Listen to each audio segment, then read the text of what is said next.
Hello everyone, welcome to Chetan Bharat Learning and welcome back to our weekly current affairs series in which we'll cover all the important developments with respect to the field of science and technology. Now our period of reference for this particular lecture shall be 5th of December to 11th of December. यानी कि 5 दिसंबर से लेके 11 दिसंबर तक जो important developments हुई हैं science and technology के perspective से वो हम आज के लेक्चर में कवर करेंगे. Alright, then let's take a look at the topics we shall cover in this particular lecture. क्या क्या हुआ है इस पास्ट हफ्ते में. सबसे पहले तो ये बहुत ज्यादा न्यूज में है, ओपन एआई चैट जीपीटी. अब ओपन एआई चैट जीपीटी क्या है? एक कंप्यूटर सॉफ्टवेयर है या एक आर्टिफिशियली एनेबल्ड चैट बॉट है, चैट बॉट, राइट, जिससे आप क्वेश्चन पूछो, कोई भी क्वेश्चन पूछो वो आपको क्वेश्चन का रिप्लाई कर देता है and it is artificially enabled, artificial intelligence enabled. जिसका मतलब आप बता नहीं सकते इससे बात करते हुए कि ये इंसान है या कोई कंप्यूटर ही है, right. So this open AI chat GPT. Then gamma ray burst देखा गया है जिसका सोर्स था kilonova. Now gamma ray burst ये आपने देखा है यूनिवर्स में, और ये आया किस लिए था? बिकॉज एक न्यूट्रॉन स्टार और एक ब्लैक होल कोलाइड कर गए थे. तो ये गामा रे बर्स्ट होता क्या है, किलोनोवा क्या होता है, सुपरनोवा क्या होता है, हाइपरनोवा क्या होता है, ये प्रीलिम्स में सवाल आ सकते हैं, तो इसीलिए इसे देखेंगे. देन विल टॉक अबाउट अभी रिसेंटली इसरो ने MOU किया है और उसने बनाया है space tech innovation network. Now through this space tech innovation network बहुत सारे स्टार्टअप्स और MSMEs स्पेस इंडस्ट्री में आ सकते हैं. जितने ज्यादा ये छोटे छोटे प्लेयर्स स्पेस इंडस्ट्री में आएंगे उतना ही इनोवेशन बूस्ट होगा, तो ये काफी इंपॉर्टेंट स्टेप है.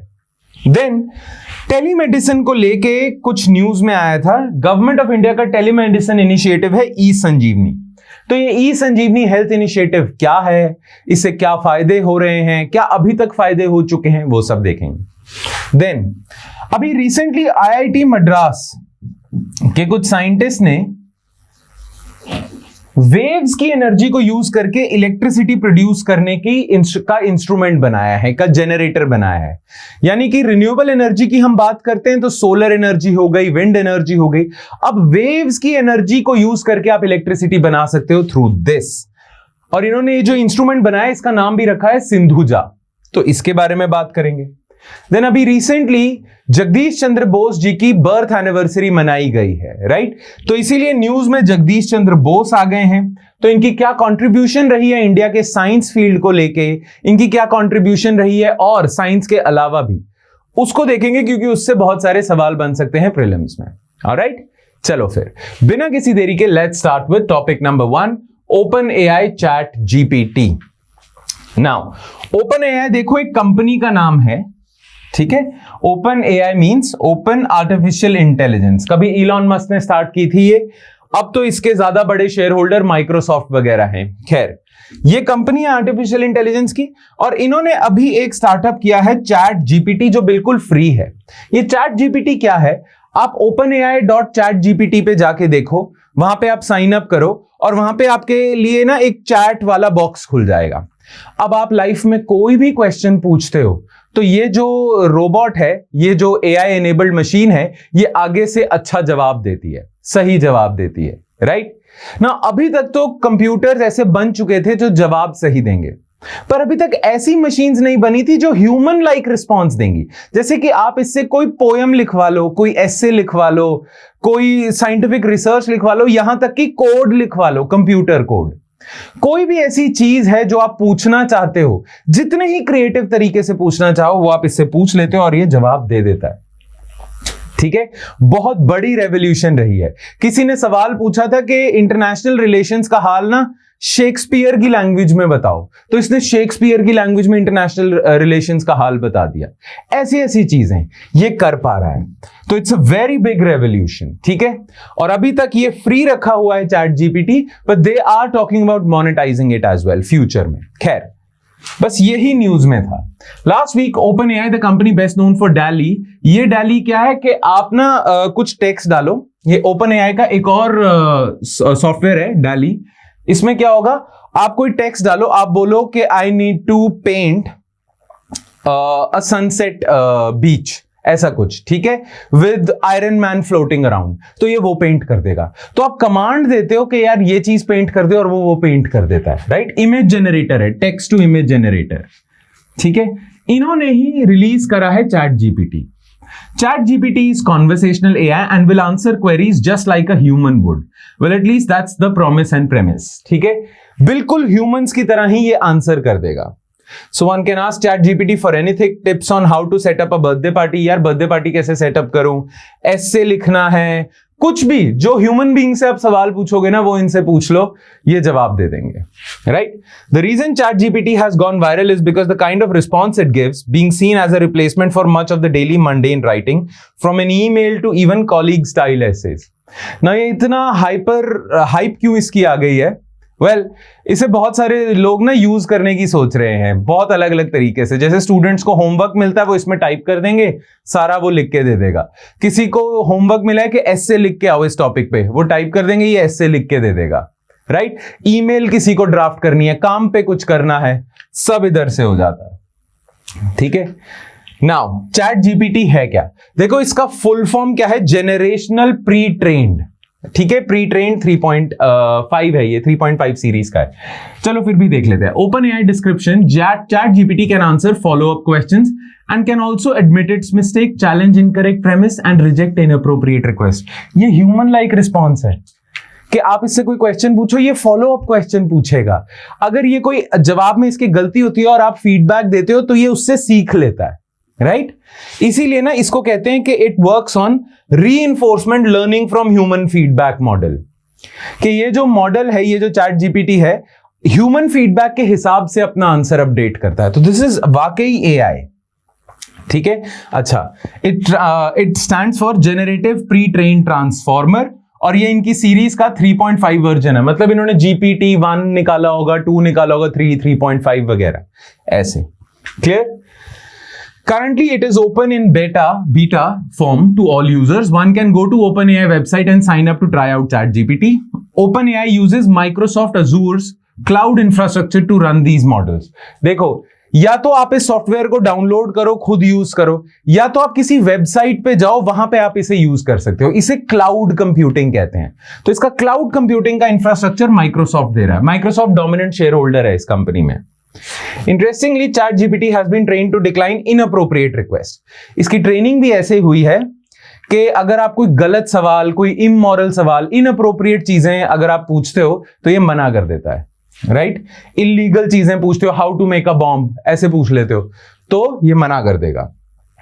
However, it should be noted that ChatGPT has limitations as it may generate incorrect information and create biased content. Now, इसके बारे में ना बहुत अच्छी बातें हो रही हैं कि रेवोल्यूशन है वगैरह वगैरह वगैरह, but it also suffers from certain limitations. कुछ हैं अभी भी। जैसे बहुत सारे लोग कह रहे थे कि जब अब अगर चैट जीपीटी आ गया तो अब ह्यूमंस की रिक्वायरमेंट ही नहीं है बहुत सारी चीजों में। किसी को किसी न्यूज़पेपर के लिए आर्टिकल लिखना है, इसमें डाल दो, ये लिख के दे देगा, है ना। तो कुछ ह्यूमंस की रिक्वायरमेंट ही नहीं होगी, ये कहा जा रहा था। बट बहुत सारे लोगों ने ना पॉइंट आउट कर दिया है कि इसमें ना अभी कुछ प्रॉब्लम्स हैं, इसीलिए अभी भी ह्यूमंस चाहिए। हाँ, ये हेल्प आउट जरूर करेगा बहुत सारी चीजों में, बट अभी भी फाइनल वर्डिक्ट ह्यूमंस का चाहिए, क्योंकि इसमें कुछ लिमिटेशंस हैं। अब वो लिमिटेशंस क्या हैं? Cons in the current model. कभी कभार ये ना इनकरेक्ट आंसर दे देता है। बहुत सारे साइंटिस्ट ने इससे साइंटिफिक क्वेश्चन या साइंटिफिक रिसर्च के ऊपर क्वेश्चंस पूछे, तो इसने करेक्ट साउंडिंग इनकरेक्ट आंसर दे दिए। करेक्ट साउंडिंग का मतलब लग तो देखने में ठीक रहे थे पर गलत थे, तो अभी भी इसमें इनकरेक्ट रिस्पॉन्सेज आ रहे हैं। दूसरा, बायस्ड है, ये काफी ज्यादा बायसेस है। जैसे कि फॉर एग्जाम्पल एक बहुत फेमस क्वेश्चन पूछा गया था इससे कि टू राइट अ जोक, ऐसे इस पे लिख दिया write a joke and the first line of that joke is two Muslims walk into a bar, और फिर इसको बोल दिया आगे तू जोक लिख। अब two Muslims walk into a bar, इसमें थोड़ा रिलीजियस बायस होगा, बिगेटरी भी हो सकती है, राइट। तो ये बायसेस इसमें हैं। अभी किसी रेसिस्ट बायस हैं, सेक्सिस्ट बायसेस भी हैं, तो अभी उनको कैसे सॉल्व करा जाए वो है। प्लस चैट जीपीटी अभी तक कॉन्टेक्स्ट अच्छे से समझ नहीं सकता। ह्यूमन कॉन्वर्सेशन में बहुत ज्यादा रोल ना कॉन्टेक्स्ट का होता है।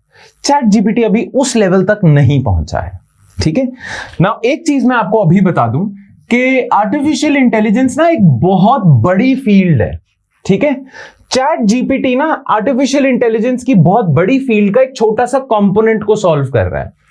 आर्टिफिशियल इंटेलिजेंस में रोबोटिक्स भी आ जाता है, बहुत सारी चीजें हैं। उसमें से एक चीज है NLP, natural language processing, which means natural language, English, Hindi, Punjabi, French, Spanish, in languages को भी अगर प्रोसेस करना शुरू कर दिया कंप्यूटर ने, उसे नेचुरल लैंग्वेज प्रोसेसिंग कहते हैं।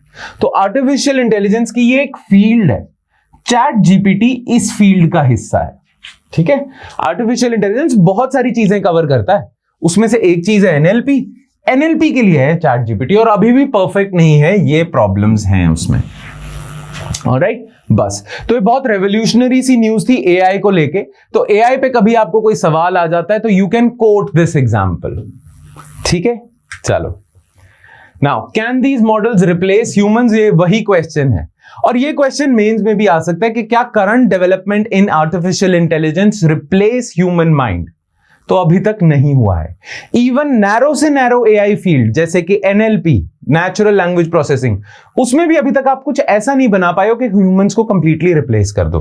बाकी और बहुत सारे चैटबॉट्स हैं ऐसे, जैसे ये तो माइक्रोसॉफ्ट या ओपन एआई का था ना चैट जीपीटी, वैसे ही गूगल का अपना लैम्बडा है, वो भी उस लेवल तक नहीं पहुंच पाया, उसमें भी बायसेस हैं और इनकरेक्ट रिस्पॉन्सेस हैं। फिर भी बहुत बड़ी डेवलपमेंट है अभी तो, मतलब फर्स्ट स्टेप है, तो फर्स्ट स्टेप को हमें डिस्करेज नहीं करना चाहिए, चाहे इसमें जितनी भी प्रॉब्लम्स हो, पर एक स्टेप इन दैट डायरेक्शन तो है। फ्यूचर में जैसे जैसे इंप्रूव करता जाएगा वैसे वैसे ये प्रॉब्लम्स भी हटती जाएंगी, है ना। तो इट्स अ बिग रेवोल्यूशन, और इसीलिए न्यूज में इसे कवरेज अच्छी मिल रही है। चलो फिर अब हम आ जाते हैं नेक्स्ट न्यूज आइटम पे, गामा रे बर्स्ट किलोनोवा, ठीक है। अब न्यूज में क्या था, देखो गामा रे बर्स्ट क्या होता है। जब भी यूनिवर्स में कोई हाई एनर्जेटिक इवेंट होती है ना, जैसे कि स्टार बर्स्ट कर रहा है, दो स्टार्स कोलाइड कर रहे हैं, दो ब्लैक होल्स कोलाइड कर रहे हैं, तो बहुत ज्यादा एनर्जी रिलीज होती है ना। जो एनर्जी रिलीज होती है वो बहुत सारी इलेक्ट्रोमैग्नेटिक रेडिएशंस निकलती हैं, विजिबल लाइट में भी निकलती होगी, इंफ्रारेड में भी निकलती होगी, बहुत सारी, मतलब काफी सारी इलेक्ट्रोमैग्नेटिक रेडिएशंस निकलती हैं। उसमें जो सबसे ज्यादा एनर्जेटिक इलेक्ट्रोमैग्नेटिक रेडिएशंस होती हैं वो होती हैं गामा रेज,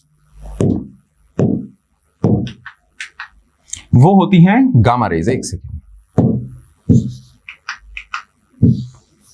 ठीक है ना। गामा रे सबसे पावरफुल इलेक्ट्रोमैग्नेटिक रेडिएशन है, और ये तभी निकलती हैं जब यूनिवर्स में कोई बहुत हैवी, बहुत हाईली एनर्जेटिक इवेंट हुआ है, जैसे कि दो ब्लैक होल्स कोलाइड कर गए वगैरह वगैरह, ठीक है। एक स्टार बर्न कर रहा है जैसे कि हमारा सन, वो गामा रे एक्सप्लोजन नहीं करेगा, पर दो बड़े बड़े स्टार्स कोलाइड कर गए, दो बड़े बड़े ब्लैक होल्स कोलाइड कर गए, दो बड़े बड़े न्यूट्रॉन स्टार्स कोलाइड कर गए, तो गामा रे एक्सप्लोजन होती है। गामा रे बर्स्ट कहते हैं इसे, ठीक है। गामा रे बर्स्ट मतलब बहुत ज्यादा गामा रेज निकल रही हैं, और गामा रेज एनर्जेटिक हैं बहुत ज्यादा, तो अगर गामा रे बर्स्ट हो रहा है दैट मींस उसके पीछे बहुत ज्यादा एनर्जेटिक इवेंट हुआ है।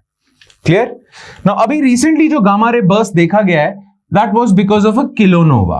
अब किलोनोवा क्या होता है, सुपरनोवा से मिलता जुलता वर्ड है। सुपरनोवा तो आपको पता है ना, जब बहुत बड़ा स्टार खत्म होने वाला होता है, उसका फ्यूल खत्म हो जाता है, तो वो एक्सप्लोड करता है, उसे सुपरनोवा कहते हैं।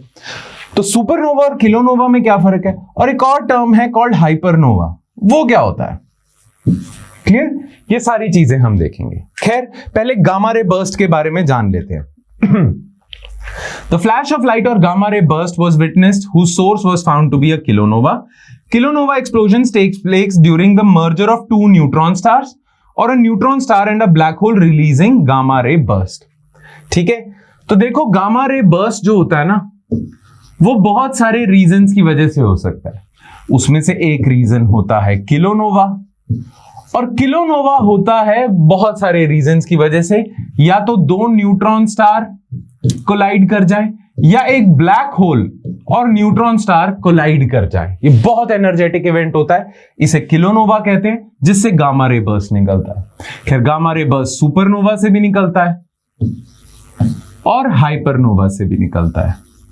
खैर ये जो रीसेंट किलोनोवा से गामा रे बर्स्ट निकला है ना, इसने अभी तक की पुरानी अंडरस्टैंडिंग को थोड़ा सा चेंज किया है, वो मैं अभी बताता हूं। खैर, गामा रे बर्स्ट क्या होता है?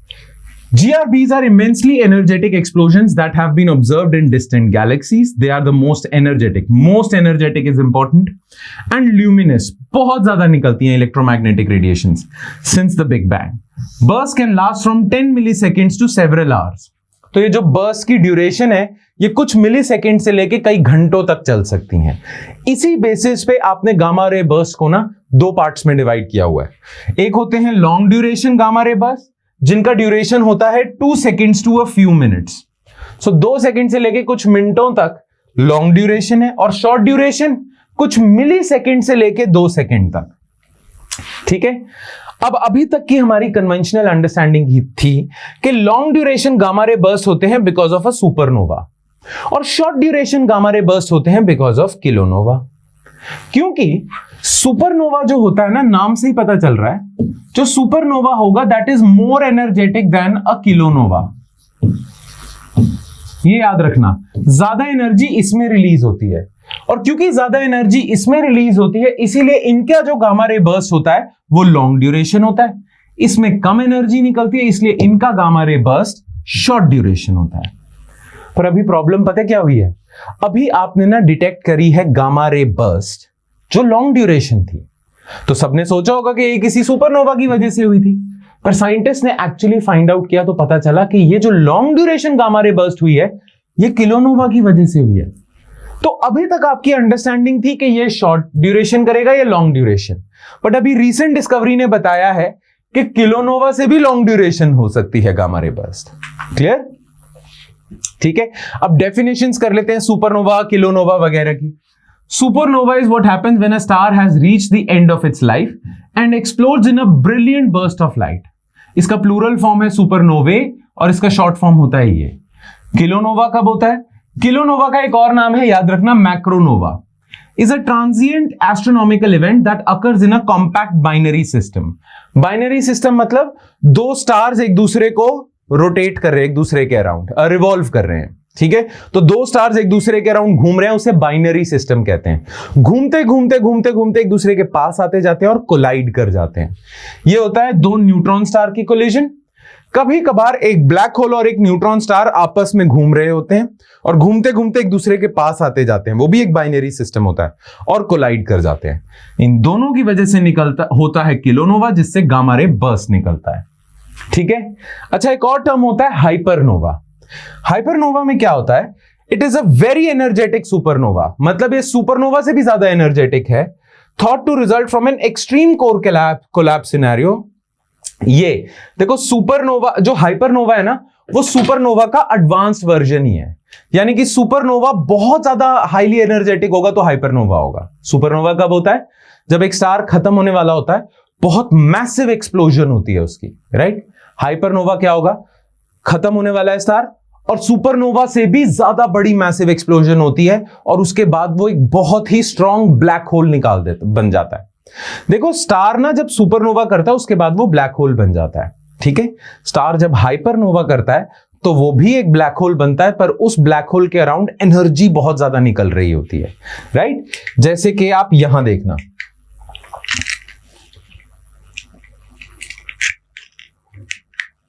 ये देखो, ये किलोनोवा है, दो न्यूट्रॉन स्टार्स कोलाइड कर रहे हैं. सुपरनोवा, ये बहुत एक्सट्रीम एक्सप्लोजन हुई है स्टार की.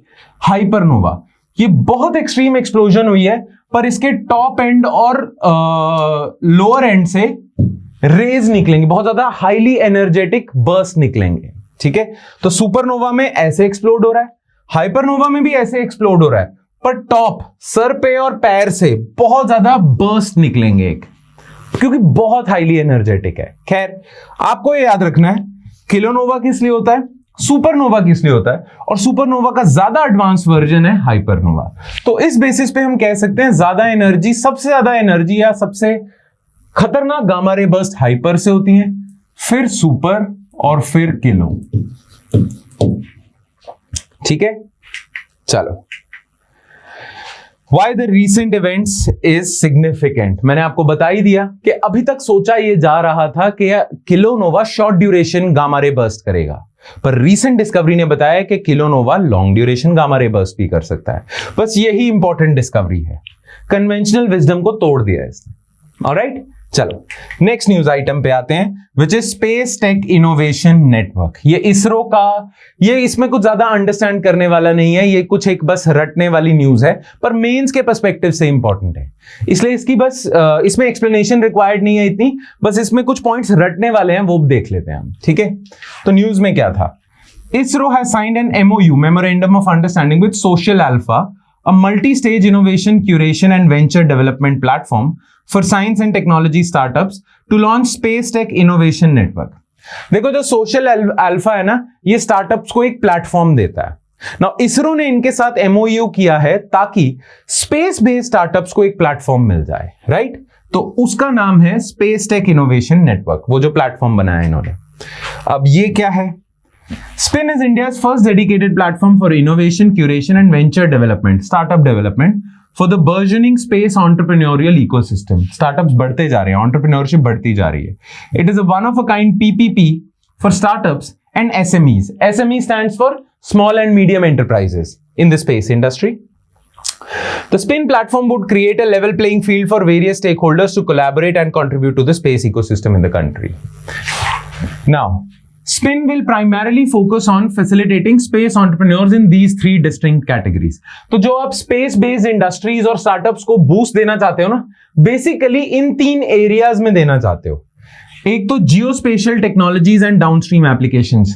geospatial technologies मतलब GPS वगैरह जैसे जो navigation वगैरह के लिए आप करना चाहते हो space का use, वो enabling technologies for space and mobility, spacecraft बनाना है, launch vehicle बनाना है उसमें, aerospace materials, sensors and avionics, spacecraft में जो sensors लगेंगे, machines बनानी है, payload बनाना है, कैमरा वगैरह बनाना है सैटेलाइट के लिए, वो। तो इन 3 एरियाज में नए नए स्टार्टअप्स, नए नए SMEs की कंट्रीब्यूशन हम उन्हें प्लेटफॉर्म दे रहे हैं ताकि वो इनोवेटिव आइडियाज लेके आए और फिर बड़े बिजनेसेस बन जाएं। अब इससे फायदा क्या होगा? Innovative technologies are expected to bring a paradigm shift in utilizing the space applications to maximize the economic, social and environmental benefits for the larger society, and SPIN would make a huge contribution in that area. तो अगर आपको space based innovation पे कोई main type question आ जाता है तो definitely आपने SPIN को तो मेंशन करना है, और उस आंसर में आप पहले तो SPIN है क्या वो बताओगे, फिर उसके क्या एडवांटेजेस हैं वो बताओगे। तो एडवांटेजेस ये हैं, ठीक है, इसे एक पैराग्राफ में लिख सकते हो, मल्टीपल पॉइंट्स में लिख सकते हो कि इकोनॉमिक बेनिफिट्स हैं, सोसाइटल बेनिफिट्स हैं, एनवायरमेंटल बेनिफिट्स हैं वगैरह। खैर, अभी तक SPIN ने क्या क्या इनिशिएटिव्स लिए हैं वो आप यहां से देख लेना, आपके नोट्स में दिया हुआ है। तो ये एक ही इनिशिएटिव है, उसको अच्छे से एक्सप्लेन किया हुआ है। तो SPIN अभी बना है और बनते ही इसने एक इनिशिएटिव ले लिया फॉर स्टार्टअप्स एंड SMEs। तो ये आप देख लेना, इसे भी आप कोट कर सकते हो जब आप SPIN पे आंसर लिख रहे होगे।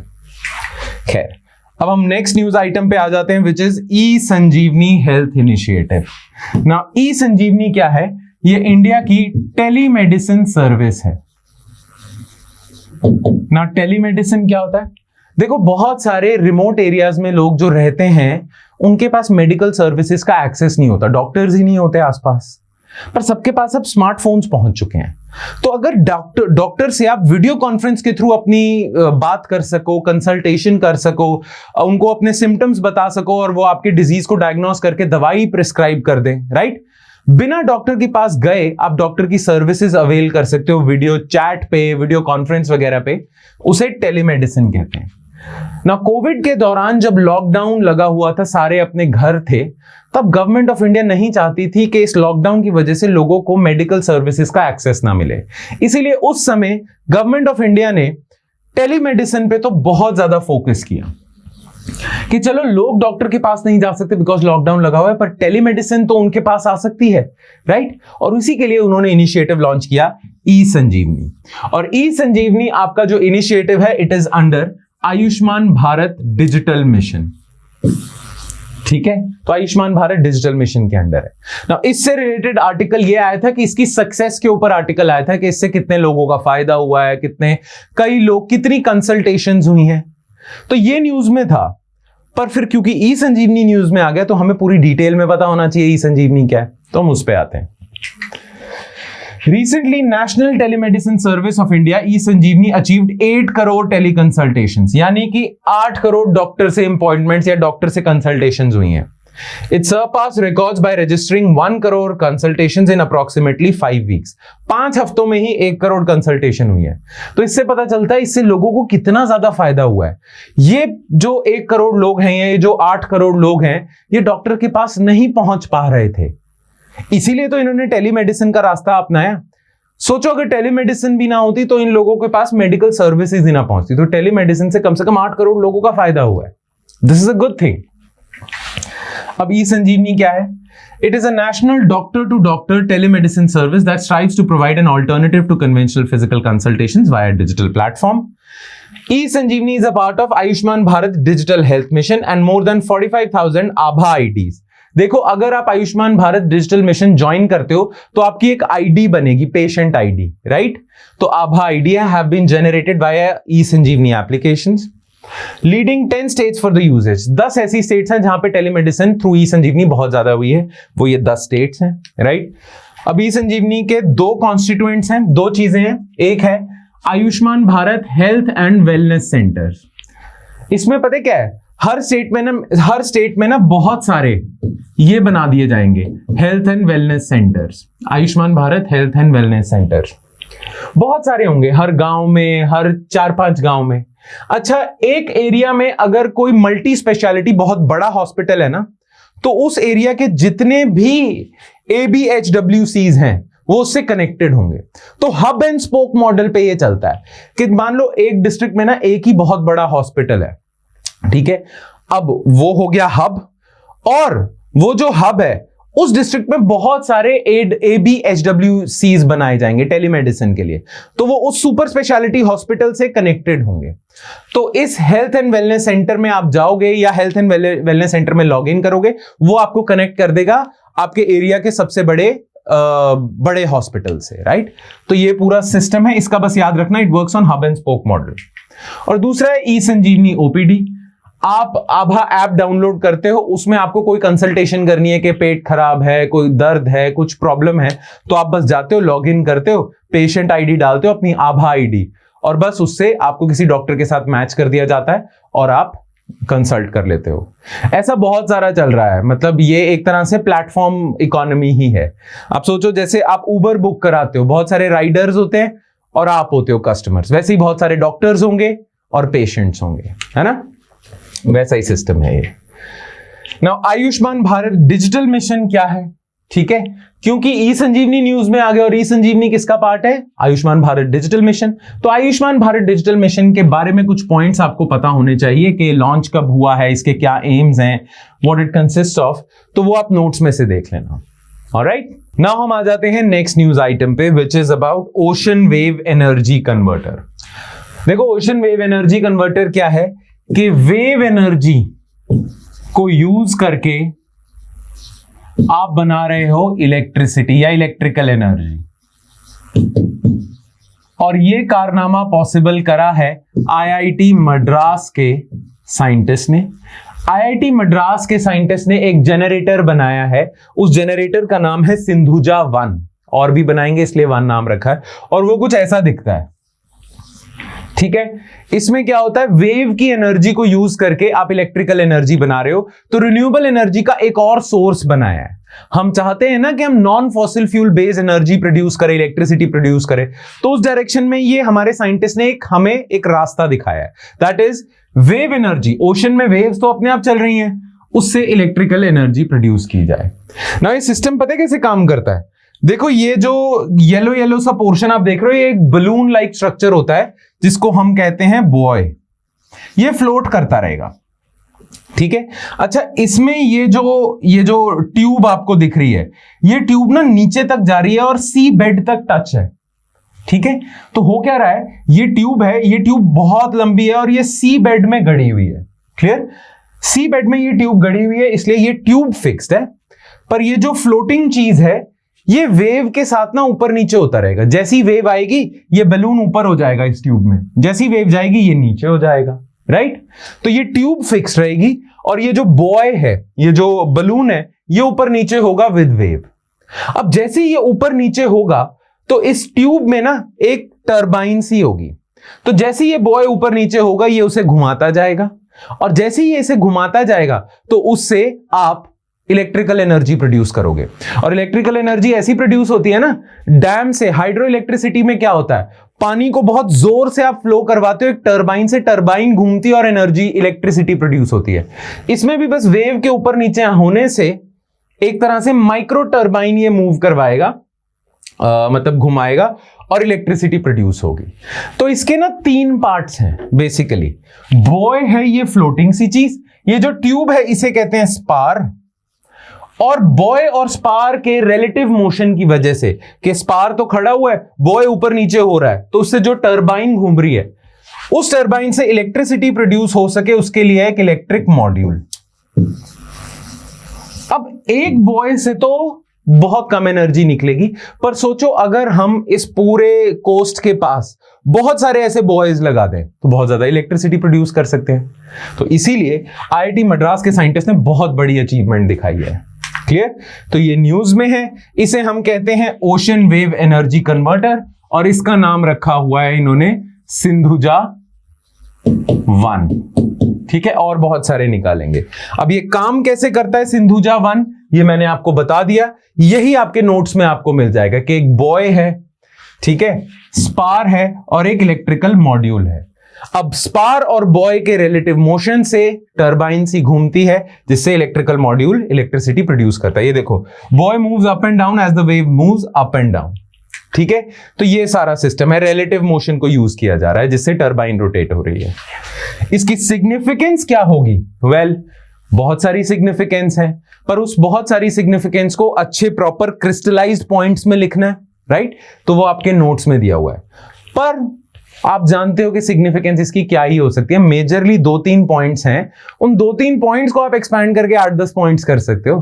तो 2-3 पॉइंट्स क्या है? रिन्यूएबल एनर्जी प्रोड्यूस होगी, एनर्जी शॉर्टेजेस को, जो कोस्टल एरिया में एनर्जी शॉर्टेज हो रही है उसको आप प्रॉब्लम को सॉल्व कर सकते हो, रिन्यूएबल एनर्जी है, ग्रीन हाउस गैसेज एमिशन रोक सकते हो, ग्लोबल वार्मिंग से फाइट कर सकते हो, वगैरह वगैरह वगैरह।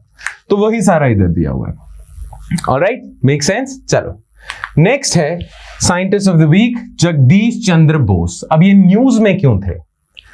On the occasion of 164th birth anniversary of legendary Indian scientist Acharya Jagdish Chandra Bose, and as a part of Azadi Ka Amrit Mahotsav, Vijnana Bharati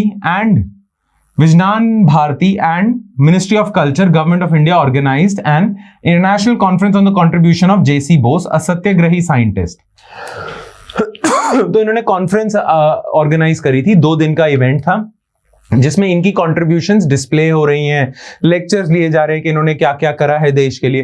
क्योंकि याद रहे ये एक तरह से आपके फ्रीडम फाइटर भी थे, साइंटिस्ट तो थे ही, पर इंडिया में 1905 में एक स्वदेशी मूवमेंट हुई है जिसमें हमने सोचा था कि बाहर से कोई भी चीज लेने के बजाय हम खुद करेंगे, तो टेक्नोलॉजी भी हम खुद प्रोड्यूस करेंगे। उसमें इनका बहुत बड़ा हाथ था, जगदीश चंद्र बोस का। राइट नाउ न्यूज में ये सब था। जगदीश चंद्र बोस की क्या अचीवमेंट्स हैं वो अभी मैं आगे आपको दिखा देता हूं, और बहुत सारी इन्होंने इनके फ्रीडम स्ट्रगल में बहुत सारी अचीवमेंट्स। अब इनकी अचीवमेंट क्या है? जेसी बोस डिस्कवर्ड वायरलेस कम्युनिकेशन, जो आप फोन्स आज यूज करते हो, वायरलेस टेक्नोलॉजी, वाईफाई यूज करते हो, वो इन्होंने, इनकी कंट्रीब्यूशन थी। And that is why he is known as the father of radio science, ये याद रखना। ही इन्वेंटेड क्रेस्कोग्राफ। क्रेस्कोग्राफ ना, देखो प्लांट्स जो होते हैं बहुत धीरे धीरे ग्रो करते हैं, तो उनकी ग्रोथ को मेजर करना बड़ा मुश्किल हो जाता है, बहुत ज्यादा टाइम लगता है। तो उन्होंने क्रेस्कोग्राफ इन्वेंट करा जिससे आप डेली बेसिस पे प्लांट की ग्रोथ को मेजर कर सको। तो ये he did path breaking work on the millimeter range wavelength microwaves, again ये वायरलेस टेक्नोलॉजी से रिलेटेड है। माइक्रोवेव्स को आप वायरलेस टेक्नोलॉजी में यूज कर सकते हो जिनकी वेवलेंथ मिलीमीटर की होंगी। Bose Institute was established by him at the Cambridge University for Modern Research. तो Cambridge University में एक इंस्टीट्यूट इन्होंने बनाया, Bose Institute. He was responsible for the expansion of experimental science in India and he was a satyagrahi. Freedom struggle में भी इनका हाथ है, राइट? तो ये इनकी कॉन्ट्रीब्यूशंस हैं, बस क्लियर। ये आपको याद रखना है। ये याद रखना, इनको नोबेल प्राइज नहीं मिला था कभी, बहुत पहुंचने वाले थे नोबेल प्राइज के करीब, पर इन्हें मिला नहीं था। क्लियर? दो इसका मतलब ये नहीं है इनकी कंट्रीब्यूशन ज्यादा नहीं थी, बहुत ज्यादा थी। खैर, now we come to the end of this lecture, और एंड में हम करते हैं क्वेश्चंस फॉर प्रैक्टिस, है ना। तो मैं आपको 2 एमसीक्यूज दूंगा, उन 2 एमसीक्यूज, वो जो 2 एमसीक्यूज होंगे वो इसी लेक्चर से रिलेटेड है, पर मैं देखना चाहता हूं कि आप ये लेक्चर समझे हो या नहीं समझे हो। तो इसीलिए इन दोनों एमसीक्यूज के आंसर्स आपने नीचे कमेंट सेक्शन में जरूर देने हैं। I am watching all your responses. Alright, चलो क्वेश्चंस आर, अब क्वेश्चंस क्या है। Question number 1, consider the following statements. Gamma ray bursts are the most energetic electromagnetic events in the universe. Only supernova and kilonova are capable of producing gamma ray bursts in the universe. Which of the above statements are correct? Only one, only two, both, neither. Question 2. Consider the following statements regarding J.C. Bose. Due to his contributions in the sonic systems, he founded the Bose Speaker Company. तो Bose Speakers की company नहीं है वो। He was the first Indian to receive a Nobel Prize for his contributions in the field of science. He is regarded as the father of radio science and is credited with the invention of Crescograph. Which of the above statements are incorrect? 1 and 2, 2 and 3, 1 and 3, 1, 2 and 3. Alright?